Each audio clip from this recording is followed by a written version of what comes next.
ও মুসলমান ভাই, দিলের কান লাগায় যদি দুইটা কথা মনোযোগ দিয়ে শোনা যেতে পারেন, আল্লাহর রাসূল সাল্লাল্লাহু আলাইহি ওয়াসাল্লামের সোহবতে হযরতে আবু বকর ছিল। হযরতে আবু বকর আল্লাহর রাসূলের সোহবতে থাইকা বড় দামি হইছে।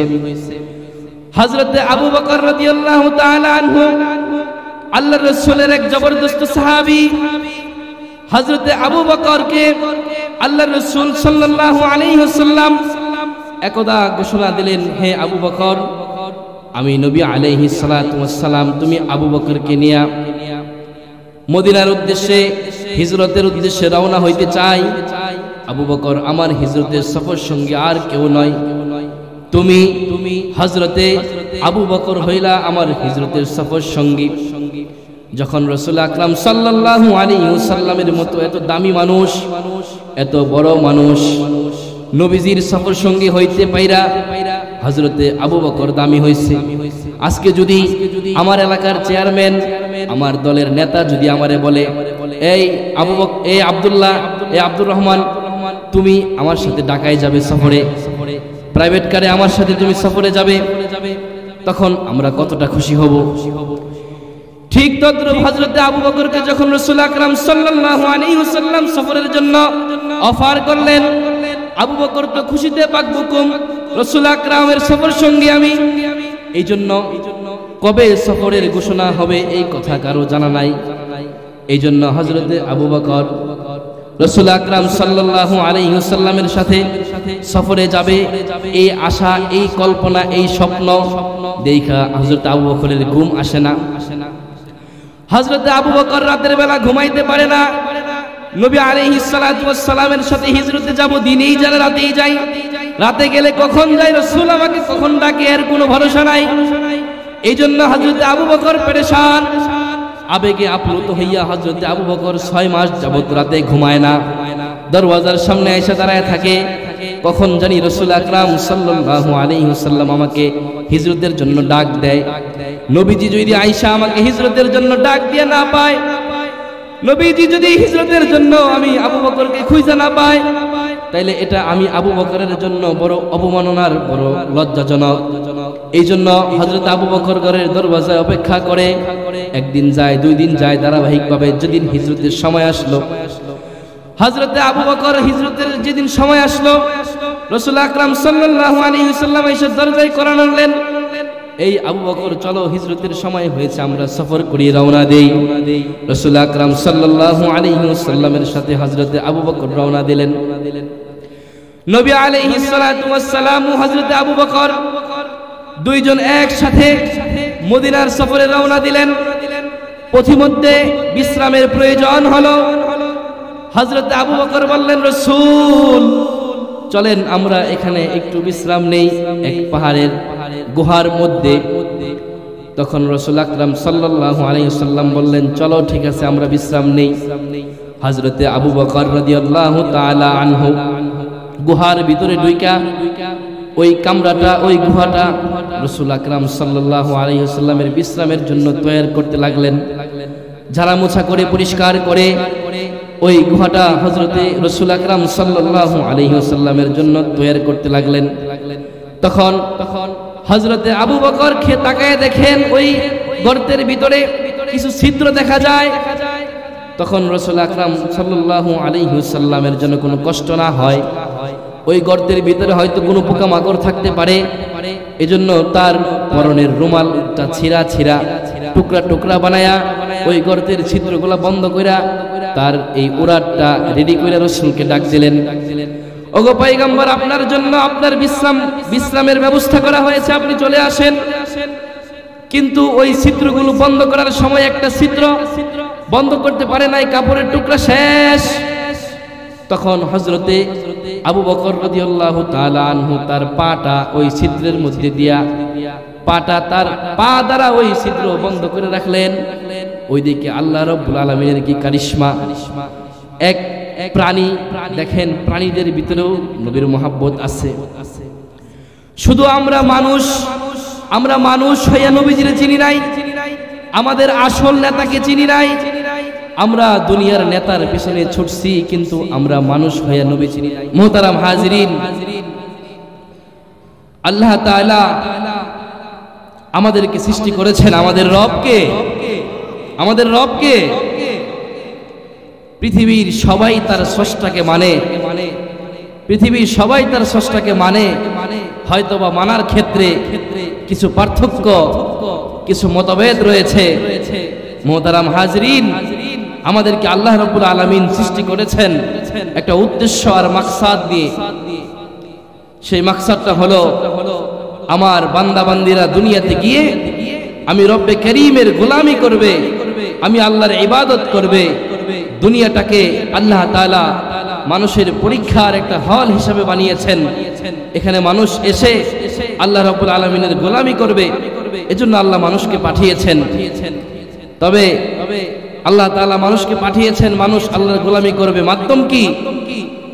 এজন্য মাধ্যম হিসাবে আল্লাহ তাআলা প্রতি যুগে যুগে আমাদের জন্য এক একজন গাইডলাইন হিসাবে এক একজন নবী রাসূল প্রেরণ করেছেন, যারা আমাদের রাহবার, যারা আমাদের পথ প্রদর্শক, যারা আমাদের নেতা।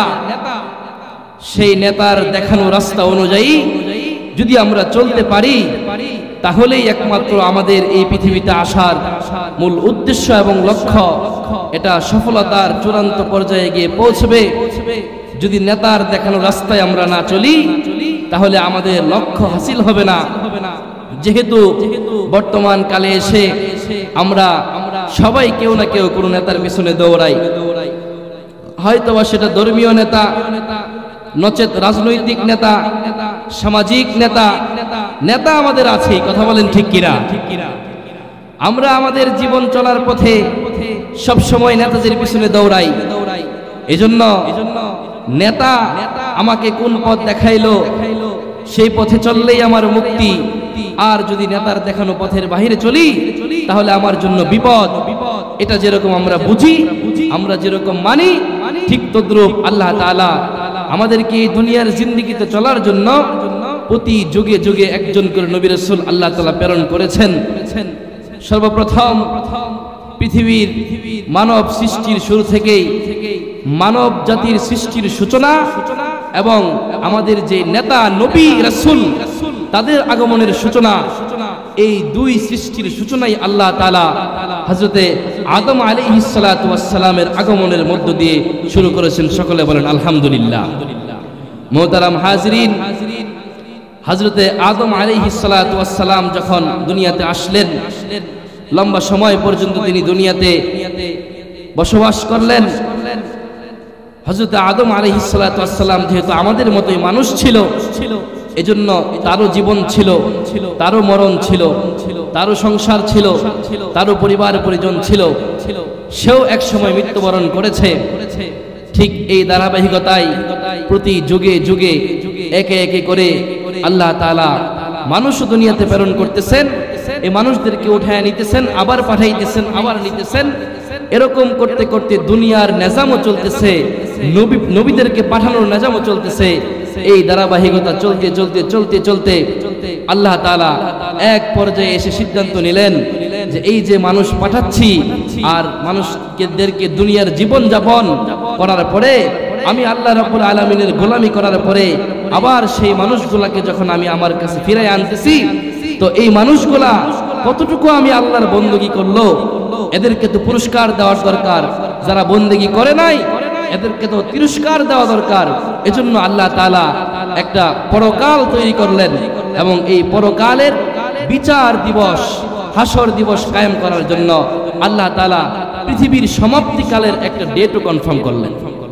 যেই দিনে পৃথিবীর কিয়ামত হবে, এই যে মানুষ আসা আর যাওয়ার ধারাবাহিকতা, এই ধারাবাহিকতা শেষ হবে এবং কিয়ামত তৈয়ার হবে। মুহতারাম হাজিরিন, এই ধারাবাহিকতা চলতে চলতে কিয়ামতের পূর্বকালে আল্লাহ তাআলা হযরতে আমাদের আখির জামানার নবী সরকারে দু আলম, আফতাবে নবুয়ত, ফখরে মওজুদাত হযরত মুহাম্মদুর রাসূলুল্লাহ সাল্লাল্লাহু আলাইহি ওয়াসাল্লাম সর্বশেষ কালে আল্লাহ তাআলা তাকে নবী এবং রাসূল হিসেবে প্রেরণ করেছেন।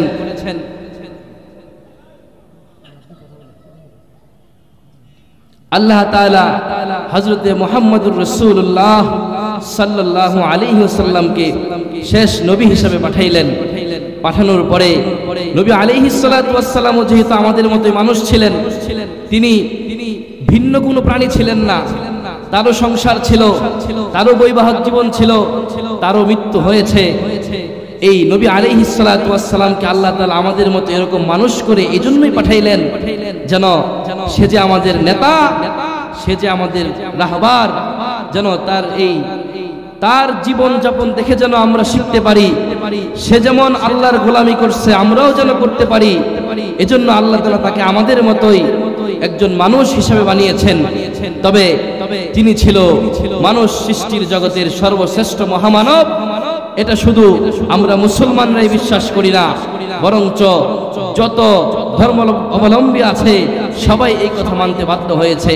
এমনকি রাসূল আকরাম সাল্লাল্লাহু আলাইহি ওয়াসাল্লামের জামানায় যখন কাফের মুশরিকরা পর্যন্ত রাসূল আকরাম সাল্লাল্লাহু আলাইহি ওয়াসাল্লামকে একজন শ্রেষ্ঠ মানুষ, আল আমিন হিসাবে, একজন সত্য মানুষ হিসাবে তাকে বিশ্বাস করত।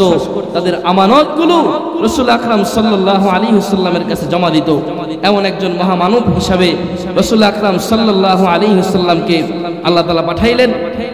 পাঠানোর পরে নবী আলাইহিস সালাতু ওয়াস সালামের জিন্দেগি, তার খেদমত এই দুনিয়ার বুকে আবাদ হইতে থাকলো। তবে রাসূল আকরাম সাল্লাল্লাহু আলাইহি ওয়াসাল্লাম এই দুনিয়ার বুকে আসার পূর্বে লম্বা একটা সময় যখন পৃথিবীতে কোনো নবী ছিল না, কোনো রাসূল ছিল না, তখন দুনিয়াটা এতটাই খারাপ আর বাজে এক অবস্থায় রূপ নিয়েছিল বলে ওই জামানাটাকে আইয়ামে জাহেলিয়াত বলে ঘোষণা দেওয়া হয়েছিল। এতটাই জঘন্য ছিল। তখনকার মানুষ নেতা না থাকার কারণে, রাহবার না থাকার কারণে পথভ্রষ্ট হয়ে গিয়েছে। ঠিক ওই জামানার যে হালত বর্তমানে আজকে এই 26শে ডিসেম্বর 2024 এসে আমরা যারা এই ওয়াজ মাহফিল অবস্থান করেছি, আজকে এই বাংলাদেশ সহ গোটা বিশ্বের মুসলমানদের অবস্থাও অনেকটা ওই রকম। কথা বলেন ঠিক কিনা? আইয়ামে জাহেলিয়াত সম্পর্কে আপনারা যারা জানেন, আপনারা যারা কিছুটাও হলেও শুনেছেন বা পড়েছেন, তারা বুঝবেন বর্তমান সময়ের উম্মতে মুহাম্মাদির হালতগুলোও ঠিক ওই রকম আইয়ামে জাহেলিয়াতের কাছাকাছি হয়ে গেছে। যেরকম এখন বর্তমানে আমাদের ভিতরে এমন কোনো পাপাচার, অন্যায়, জুলুম, অত্যাচার নাই যেটা আমাদের দ্বারা হচ্ছে না। সমস্ত ধরনের অপরাধ আমরা করতেছি, কিন্তু ও দোস্ত, মনে রাখতে হবে আল্লাহ রাব্বুল আলামিন রাসূল আকরাম সাল্লাল্লাহু আলাইহি ওয়াসাল্লামের মাধ্যমে নবুয়তের দরওয়াজায় তালা লাগাই দিয়েছে, কথা ঠিক, কিন্তু কিয়ামতের আগ পর্যন্ত এই সকল উলামায়ে কেরাম, নবীর ওয়ারিসিন যারা আপনাদের দাঁড়ে দাঁড়ে বারে বারে ঘুরে দিনের কথা, কোরআনের কথা আপনাদের কাছ পর্যন্ত পৌঁছাইতেছে, এ সকল নবীর ওয়ারিস উলামায়ে কেরামের মাধ্যমে আপনাদের জিম্মাদারি পালনের জন্য আল্লাহ তাআলা মনোনয়ন করে রেখেছেন। যদি আপনারা তাদের অনুকরণ না করেন, তাইলে আপনাদেরও সেই আয়ামে জাহেলিয়াতের মতো তারা যদিও আল্লাহর কাছে কথা বলে পার পাবে, কিন্তু আপনারা কিন্তু পার পাবেন না। কারণ নবী পান নাই, কিন্তু নবীর পরবর্তীতে, নবীর অবর্তমানে নবীর ওয়ারিস উলামায়ে কেরাম আপনাদের দাঁড়ে দাঁড়ে বারে বারে গিয়ে দিনের দাওয়াত দিচ্ছে, দিনের প্রতিটা খেদমত আঞ্জাম দিয়েছেন, কিন্তু আপনারা মানেন নাই। ঠিক তদ্রূপ আমরা উলামায়ে কেরামও আল্লাহ রাব্বুল আলামিনের কাছে ধরা খেয়ে যাব যে আমি তো নবী পাঠাই নাই, কিন্তু নবীর এই বড় কাজ, এই দামি কাজ, নবীওয়ালা কাজ আমি তোমাদেরকে দিয়েছিলাম, কিন্তু তোমরা পালন করো নাই, এজন্য আমরাও ধরা খেয়ে যাব। এজন্যই আজকের এই সমাজগুলোতে, এই গঞ্জে গ্রামে, অলিতে গলিতে এই দ্বীনি মাদারেসগুলো উলামায়ে কেরাম কায়েম করছেন। আজকের এই উলুমে দ্বীনিয়া মহিলা মাদ্রাসার উদ্যোগে সম্মেলন, সমাজের প্রতিটা গঞ্জে গ্রামে এই মাদ্রাসা প্রতিষ্ঠা হওয়ার দরকার আছে। আজকে দেখা যায় অনেক মানুষ যারা বাপ দাদার অরজগতভাবে মুসলমান, কিন্তু ইমানের দুর্বলতা আছে, আমলের ঘাটতি আছে, এই মানুষগুলা মনে করে যে দ্বীন আল ইসলাম আর দ্বীনের যে ঘাটি মাদ্রাসা, এটাতে মনে হয় গরিব বাচ্চারা পড়ে, এতিম বাচ্চারা পড়ে, মাদ্রাসা হইল শুধুমাত্র কোরআন খতমের জায়গা, মাদ্রাসা হইল শুধু এমন জায়গা যেখানে কোনো গরিব মেয়ে, এতিম মেয়ে এবং যত ধরনের দুর্বল মানুষ আছে এরাই বুঝি মাদ্রাসাতে পড়ে, আর যারা ধনী ফ্যামিলির মেয়ে তারা মনে হয় মাদ্রাসাতে পড়ে না। এরকম একটা ভুল ধারণা আমাদের অনেকের ভিতরে আছে। এজন্য মোহতারাম দোস্ত, আপনাদের বোঝা উচিত যে এই মাদ্রাসা শিক্ষা ব্যবস্থা কোত্থেকে আসলো, জানার দরকার আছে না নাই? এই সমাজে অনেক শিক্ষা ব্যবস্থা আছে, স্কুল শিক্ষা ব্যবস্থা আছে, জেনারেল শিক্ষা ব্যবস্থা আছে, আলিয়া মাদ্রাসা শিক্ষা ব্যবস্থা আছে, বিভিন্ন ধরনের শিক্ষা ব্যবস্থা আমাদের এই সমাজে আছে। ঠিক তদ্রূপ এই কওমি মাদ্রাসা শিক্ষা ব্যবস্থা কোত্থেকে আসলো এই বিষয়টাও আমাদের পরিষ্কার হওয়া দরকার। কি বলেন? আপনারা হয়তো বলতেছেন যে হুজুর এত কথা বলতেছে, হুজুর তো আমাদেরকে সুর দিয়ে ওয়াজ শোনাইতেছে না, মধুর কণ্ঠে ওয়াজ শোনাইয়া আমাদেরকে পাগল করতেছে না। মোহতারাম হাজিরিন, একটু অপেক্ষা করেন। আল্লাহ চাহে তো ছাত্র মানুষ, আপনারা মোহাব্বত করেন, আল্লাহ তাআলা কবুল করেছেন, এই জন্য বসেছি। কিছু কথা আল্লাহ চাহে তো বলবো, সময় সংক্ষিপ্ত, আমি অতি সংক্ষেপে বলার চেষ্টা করতেছি। সংক্ষেপে আমি বলবো যে মাদ্রাসা শিক্ষা প্রতিষ্ঠা, এই মাদ্রাসা শিক্ষা কোত্থেকে আসলো এটা আমি একটু সংক্ষেপে বলি। মুহতারাম হাজরিন, রাসূল আকরাম সাল্লাল্লাহু আলাইহি ওয়াসাল্লাম যখন তার মক্কি জীবনে যখন তিনি নবুয়ত লাভ করেন নাই, যখন প্রকাশ্যে দ্বীন কায়েমের সুযোগ হয় নাই, মদিনায় হিজরত করেন নাই, ঠিক সেই পূর্ব মুহূর্তে মক্কায় থাকাকালীন রাসূল আকরাম সাল্লাল্লাহু আলাইহি সাল্লাম তার জীবনের সর্বপ্রথম একটা মাদ্রাসা কায়েম করলেন, যেটা আমাদের এই উম্মতে মুহাম্মাদির জন্য আখিরি জামানার সর্বপ্রথম মাদ্রাসা, কওমি মাদ্রাসা। সেটা হলো মাদ্রাসায়ে দারুল আরকাম। মক্কাতে দারুল আরকাম নামে একটি মাদ্রাসা কায়েম করা হয়েছে, যে মাদ্রাসাটি আরকাম রাদিয়াল্লাহু তাআলা আনহু এর বাড়ির পাশে। সেটা হলো ইসলামের ইতিহাসে প্রথম মাদ্রাসা।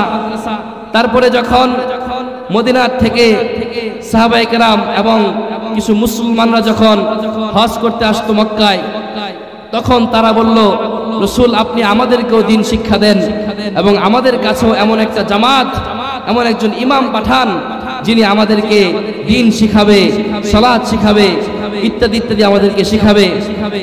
এমন একজন ইমাম, এমন একজন নেতা আপনি আমাদেরকে পাঠান।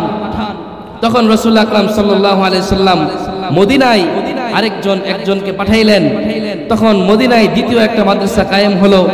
তারপরে তৃতীয় নাম্বার মাদ্রাসাতুস সুহফা, যেটা রাসূল আকরাম সাল্লাল্লাহু আলাইহি সাল্লাম মসজিদে নববীতে কায়েম করলেন। এটা হলো পৃথিবীর ইতিহাসে তৃতীয় নাম্বার কওমি মাদ্রাসা। মুহতারাম হাজিরিন, সেই মসজিদে নববীর মাদ্রাসাতুস সুহফার পর থেকেই প্রতিটা মদিনার এবং আরবের বিভিন্ন জায়গায় তখন মাদ্রাসা কায়েম হওয়া শুরু হইল।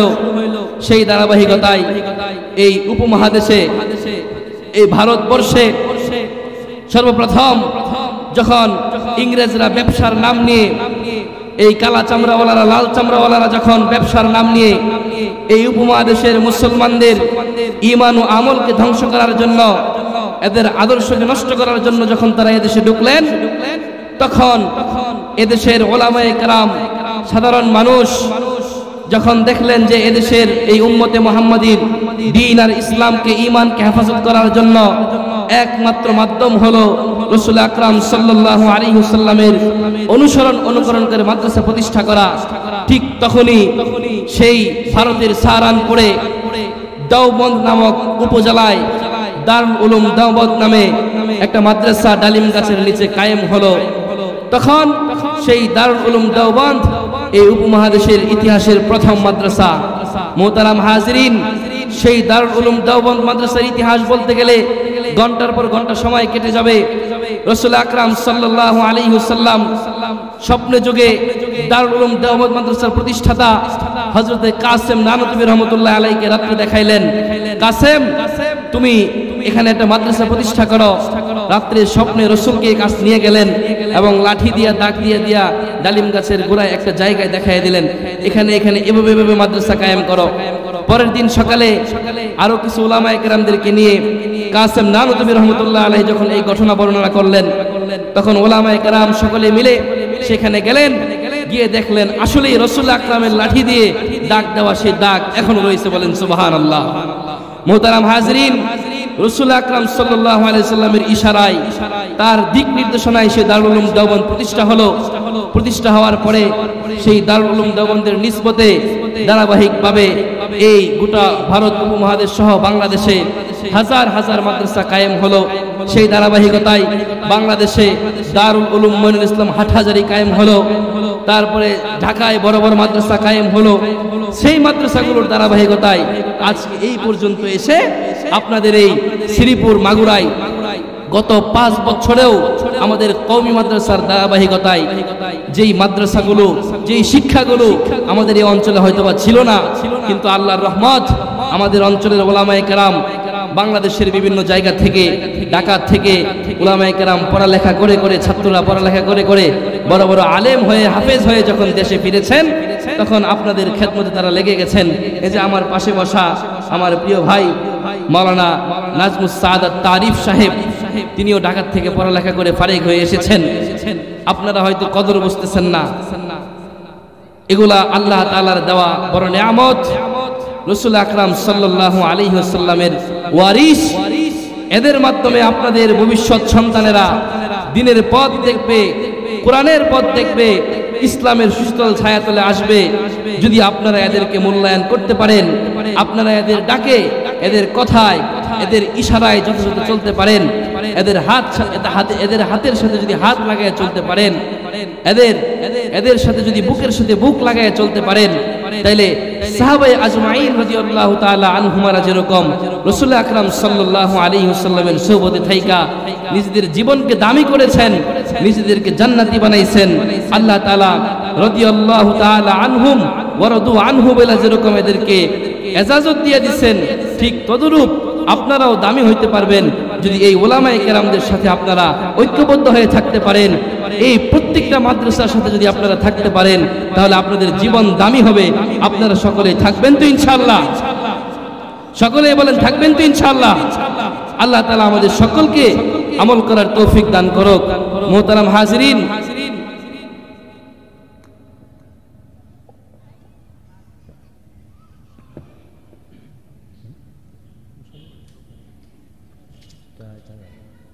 মুহতারাম হাজিরিন, লম্বা সময় পর্যন্ত আপনাদেরকে বিরক্ত করেছি। আসলে বাংলাদেশের এক একটা অঞ্চলের হালত এক এক রকম। আমাদের এই অঞ্চলের হালত হইল, এই অঞ্চলে আমরা বসবাস হচ্ছে পাতলা বসবাস, মানুষের বসতি কম। আমাদের এই অঞ্চলগুলো হলো অজপড়া অঞ্চল। বাংলাদেশের কোনো সিটি না, বাংলাদেশের কোনো রাজধানী এটা না। এই অঞ্চলের মানুষগুলা বড় সাদা মেঠা মানুষ, বড় সহজ সরল মানুষ, বড় দিলওয়ালা মানুষ। এজন্য এই যে প্রতিটা অঞ্চলে অঞ্চলে, প্রতিটা গ্রামে গ্রামে দ্বীনি মাদ্রাসাগুলো কায়েম হইতেছে, কোরআন এবং সুন্নাহর এই বাগানগুলো যে কায়েম হইতেছে, এই বাগানগুলোর মর্যাদা কি? এই মাদ্রাসাগুলো কোথা থেকে আসলো? এই দ্বীনি শিক্ষা প্রতিষ্ঠানগুলো কোথা থেকে আসলো? এই বিষয়টা একটু আপনাদেরকে বুঝাইবার চেষ্টা করেছি। ও মুসলমান ভাইরা আমার, যারা এই মজলিসে বসছেন, অল্প কিছু মানুষ, আপনাদের উদ্দেশ্যে আমি কিছু এলোমেলো কথা বলতেছি। আল্লাহ তাআলা যেন আমাদের সকলকে এই এলোমেলো কথাগুলোর উপরে আমল করার তৌফিক দান করে। সকলেই পড়ে আমিন, সকলেই পড়েন আমিন। ও মুহতারাম দোস্ত বুজুর্গ, রাসূল আকরাম সাল্লাল্লাহু আলাইহি ওয়াসাল্লাম হচ্ছেন আমাদের রাহবার। আল্লাহ পাক রব্বুল আলামিন রাসূল আকরাম সাল্লাল্লাহু আলাইহি ওয়াসাল্লামকে আমাদের জন্য একজন নেতা হিসেবে প্রেরণ করেছেন। রাসূল আকরাম সাল্লাল্লাহু আলাইহি ওয়াসাল্লামের গোলামি কইরা যখন সাহাবায়ে কেরাম দামি হইছেন, যখন সাহাবায়ে কেরাম একে একে রাসূলের সোহবতে থাকছেন, নিজেদের জিন্দেগির প্রতিটা মুহূর্ত, প্রতিটা কদম কদম রাসূলকে অনুসরণ করছেন, তো তারা দামি হইছেন। আজকে আমরা যারা দুনিয়াতে বসবাস করতেছি, আমরা যদি হক্কানি রব্বানি উলামায়ে কেরামের সোহবত গ্রহণ করতে পারি, আমরা যদি উলামায়ে কেরামের সোহবতে থাকতে পারি, তাহলে আমাদের জীবন দামি হবে। সাহাবায়ে কেরামের জীবন কেমন দামি হয়েছেন? হযরতে আবু বকর রাদিয়াল্লাহু তাআলা আনহু কেমন দামি হয়েছেন? হযরতে ওমর রাদিয়াল্লাহু তাআলা আনহু কেমন দামি হয়েছেন? হযরতে আলী রাদিয়াল্লাহু তাআলা আনহু কেমন দামি হয়েছেন? ও মুসলমান ভাই, দিলের কান লাগায় যদি দুইটা কথা মনোযোগ দিয়ে শোনা যেতে পারেন, আল্লাহর রাসূল সাল্লাল্লাহু আলাইহি ওয়াসাল্লামের সোহবতে হযরতে আবু বকর ছিল। হযরতে আবু বকর আল্লাহর রাসূলের সোহবতে থাইকা বড় দামি হইছে। হযরতে আবু বকর রাদিয়াল্লাহু তাআলা আনহু আল্লাহর রাসূলের এক জবরদস্ত সাহাবী। হযরতে আবু বকরকে আল্লাহর রাসূল সাল্লাল্লাহু আলাইহি ওয়াসাল্লাম একদা ঘোষণা দিলেন, হে আবু বকর, আমি নবী আলাইহিস সালাতু ওয়াস সালাম তুমি আবু বকরকে নিয়ে মদিনার উদ্দেশ্যে হিজরতের উদ্দেশ্যে রওনা হইতে চাই।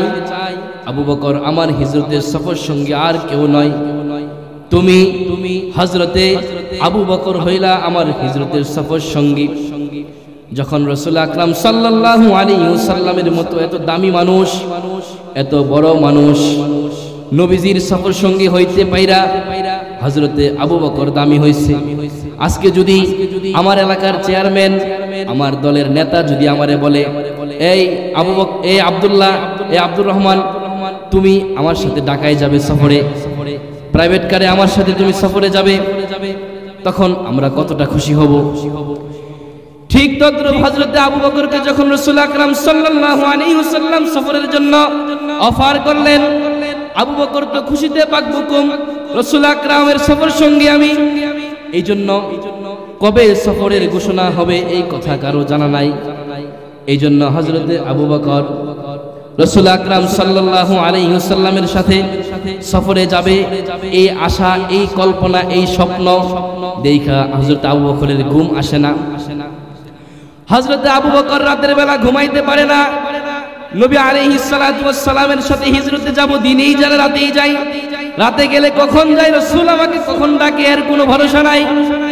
এই জন্য হযরতে আবু বকর পেরেশান, আবেগে আপ্লুত হইয়া হযরতে আবু বকর 6 মাস যাবত রাতে ঘুমায় না, দরওয়াজার সামনে এসে দাঁড়ায় থাকে, কখন জানি রাসূল আকরাম সাল্লাল্লাহু আলাইহি ওয়াসাল্লাম আমাকে হিজরতের জন্য ডাক দেয়।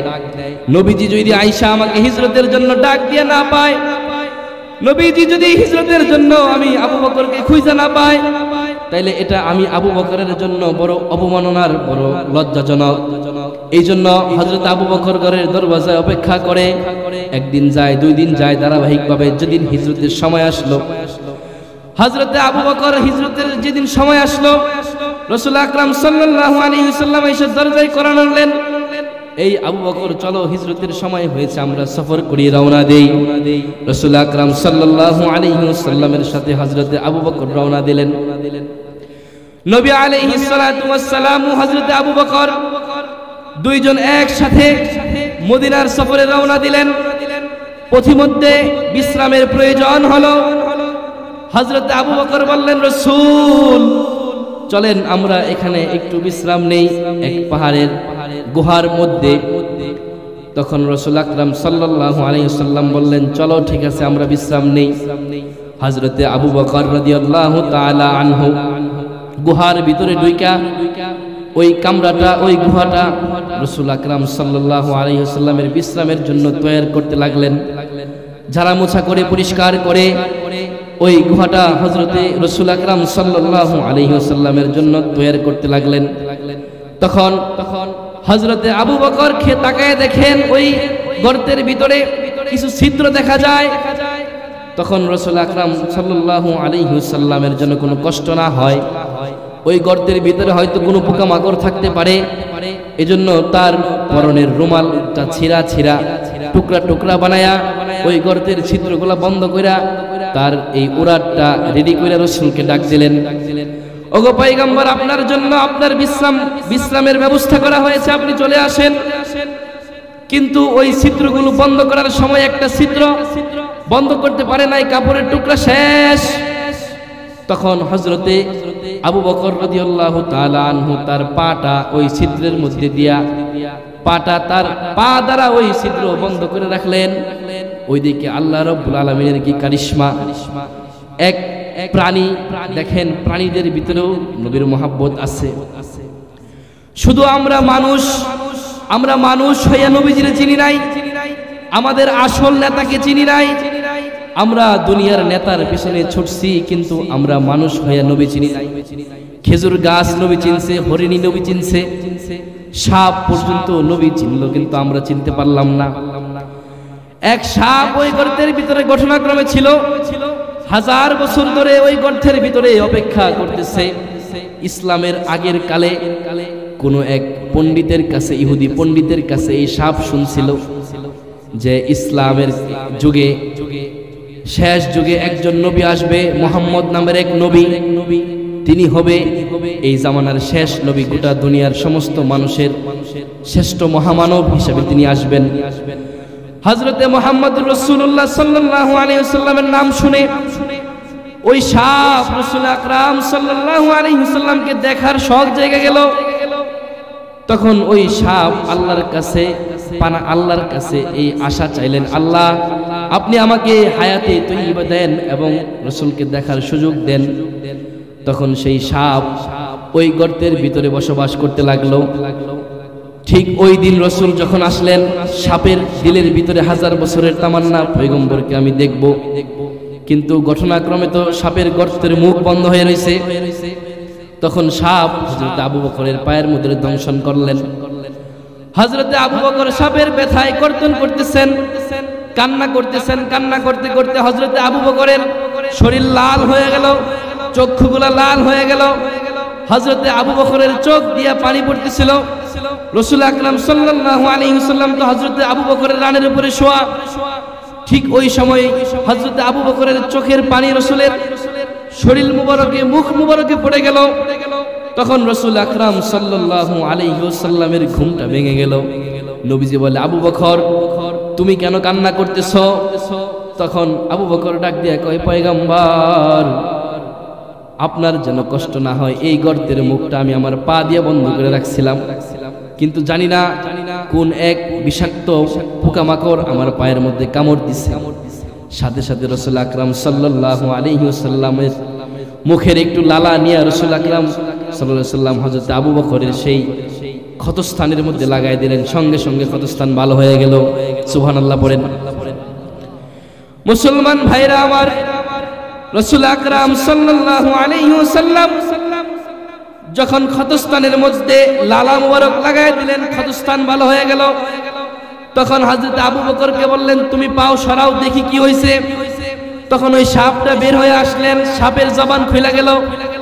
সাপ ডাক দিয়া কয়, পয়গম্বর আপনার ভালোবাসায় আপনাকে এক নজর দেখার জন্য, আপনার এই দর্শনের জন্য আমি 1000 বছর অপেক্ষা করেছি, কিন্তু এই খারাপ লোক আবু বকর আপনার সফর সঙ্গী, সে আমারে দেখতে দেয় না। এটা বইলা সাপ তার ভালোবাসা প্রকাশ করেছে। রাসূল আকরাম সাল্লাল্লাহু আলাইহি ওয়াসাল্লাম খুশি হয়েছে।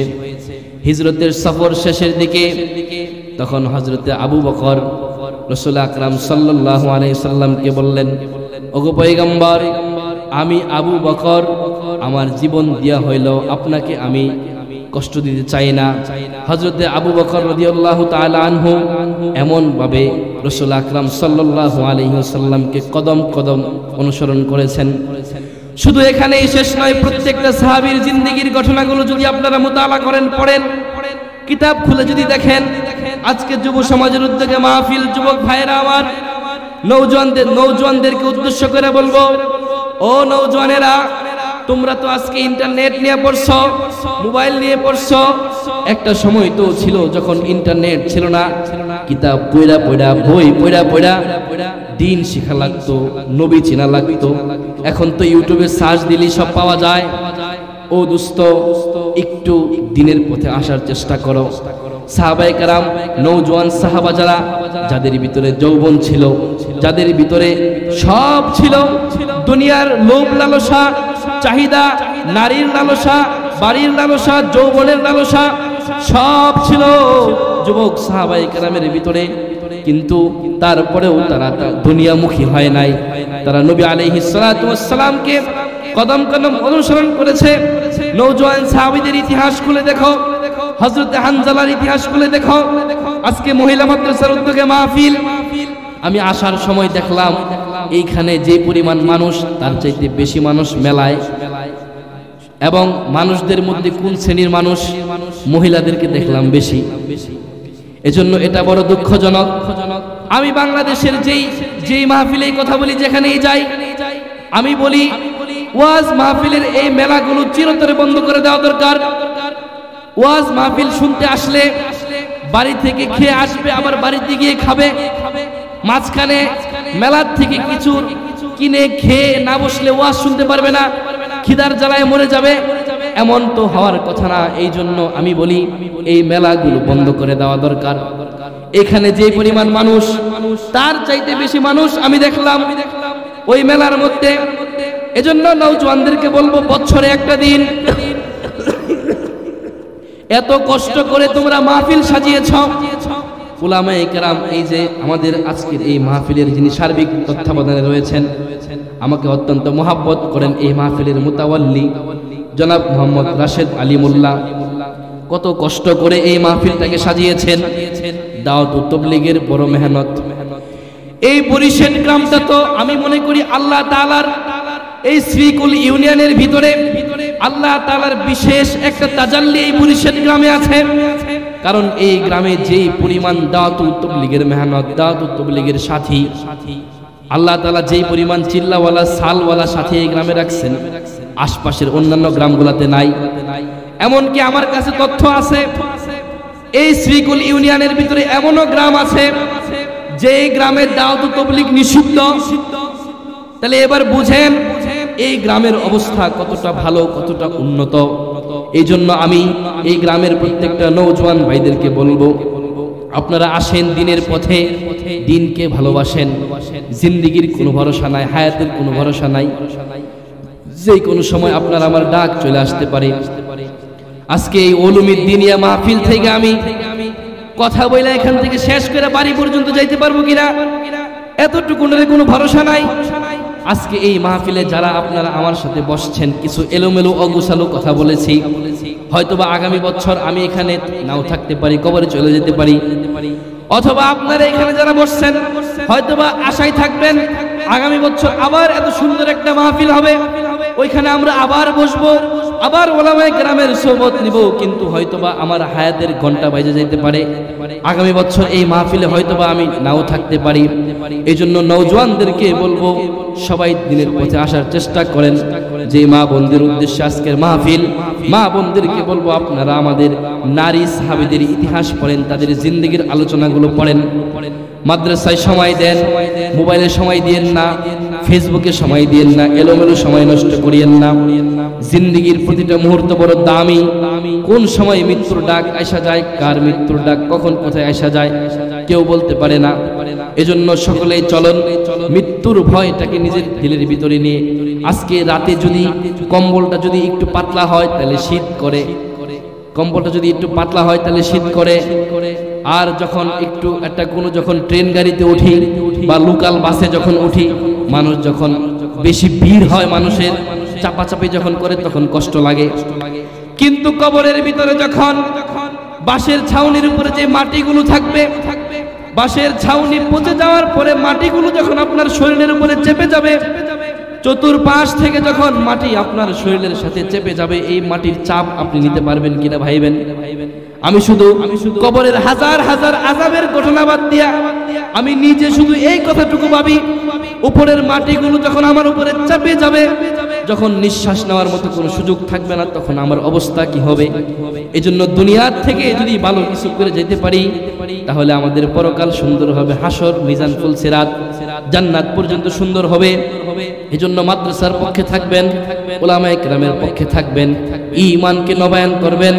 সংক্ষেপ সময়ে যেই এলোমেলো কথাগুলো বললাম, আল্লাহ তাআলা আমাকে আমল করার তৌফিক দান করুক, আপনাদেরকেও আমল করার তৌফিক দান করুক।